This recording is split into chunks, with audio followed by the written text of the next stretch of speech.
आयटेक संलग्न महाराष्ट्र राज्य आरोग्य खाते कंत्राटी नर्सेस युनियन जिल्हा शाखा वर्धाची बैठक प्रतीक्षा भोगे यांच्या अध्यक्षतेखाली आयटेक कामगार भवन बोरगाव मेघे येथे घेण्यात आली। बैठकीला एकत्रीकरण समितीचे मार्गदर्शक तथा कंत्राटी नर्सेस युनियनचे राज्य अध्यक्ष कॉम्रेड दिलीप उटाणे, सरचिटणीस संगीता रेवडे यांनी समायोजन व इतर मागण्यांबाबत सविस्तर मार्गदर्शन केले। राष्ट्रीय आरोग्य अभियानांतर्गत अधिकारी व कर्मचारी यांच्या 14 संघटना एकत्रित येऊन समिती तयार केलेली असून समायोजनाच्या मागणीसाठी एकत्र लढण्याचा निर्णय घेतलेला आहे। अंतर्गत कंत्राटी अधिकारी आणि कर्मचारी यांची सेवा 10 वर्ष आणि त्यापेक्षा अधिक झालेली आहे। अशा कर्मचाऱ्यांसाठी महाराष्ट्र सरकारने एक ऐतिहासिक निर्णय घेतला, त्याबद्दल त्यांचा आम्ही स्वागत करतो।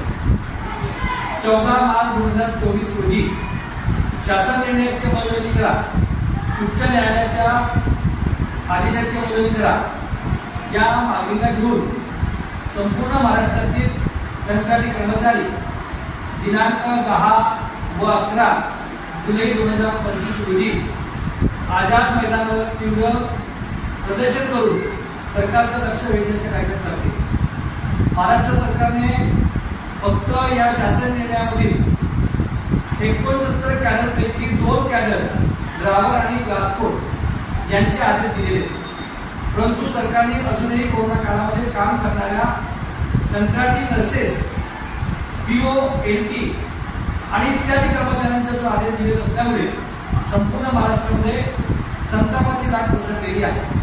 एकतर महाराष्ट्र सरकार वेळेवर पगार देत नाही, त्यामुळे उपासमारीची वेळ या कंत्राटी कर्मचाऱ्यांना आलेली आहे। अजूनही या ठिकाणी जून महिन्याचा पगार अजूनही मिळालेला नाही।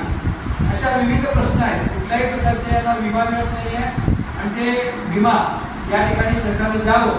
एवढंच नव्हे तर महाराष्ट्रामध्ये जे काही मागच्या वेळेस आंदोलन झालं तर त्या आंदोलनामध्ये ज्या कर्मचाऱ्यांना गुन्हे दाखल झालेले आहेत हे गुन्हे देखील सरकारने मागे घ्यावे या पद्धतीच्या मागणी आपण ठिकाणी करतो।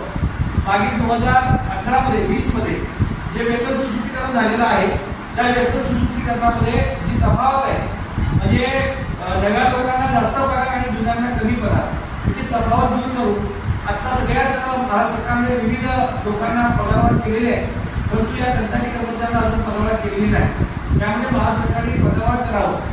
या जवळच्या मध्यप्रदेश सरकारने जे समान काम समान वेतन दिलेलं आहे ते देखील समान काम समान वेतन या कंत्राटी कर्मचाऱ्यांना लागू करावं। अशा एक विविध मागण्यांना घेऊन या ठिकाणी महाराष्ट्रामध्ये 10 आणि 11 जुलैला मुंबई येथे आझाद मैदानावर आंदोलन होणार आहे। सरकारला कायदेशीर 14 दिवसाची नोटीस आपण ठिकाणी दिलेली आहे। सरकारने बैठक घेऊन, माननीय मुख्यमंत्र्यांनी बैठक घेऊन त्यामध्ये विशेषतः लक्ष घालून या ठिकाणी हा प्रकरण समाजाच्या तिढा सोडवावा अशी मागणी आम्ही या ठिकाणी कंत्राटी नर्सेस युनियनच्या वतीने आम्ही करतो। विशेष म्हणजे या ठिकाणी सरकारने विविध पदं रिक्त आहे, परंतु सरकार विविध पदावरती सहजसेवी लोक भरत आहे। या जिल्ह्यामध्ये 70% सहजसेवा आणि 30% समायोजन असा उल्लेख आहे। आणि म्हणून या आरोग्य क्षेत्रामध्ये काम करणारे जे काही विभाग असेल, मग ते वैद्यकीय शिक्षण असू दे, ग्रामविकास असू दे, नगरविकास असू दे किंवा सार्वजनिक आरोग्य विभाग असू दे, या 4ही विभागामध्ये मंजूर पदाच्या 30% जागा या कर्मचाऱ्यांना मिळाल्यास या कर्मचाऱ्यांना लाभ होऊ शकते अशी विनंती आम्ही सरकारला करतो। माननीय प्रशासक जे आपले सचिव 1 आणि 2 यांनाही आमची या टीव्हीच्या माध्यमातून अशी सर्वांना विनंती आहे, तात्काळ त्यांनी या ठिकाणी समाजासंदर्भात बैठक लावावी आणि सरकारची भूमिका स्पष्ट करावी। जर हे केलं गेलं नाही तर या ठिकाणी 20 तारखेपर्यंत 20 जुलैपर्यंत सरकारने काही हालचाल केली नाही की 31 तारखेपासून संपूर्ण महाराष्ट्रामध्ये काम बंद होईल अशा कायदेशीर नोटीस आम्ही आयटेक कंत्राटी नर्सेस युनियनच्या वतीने दिलेली आहे।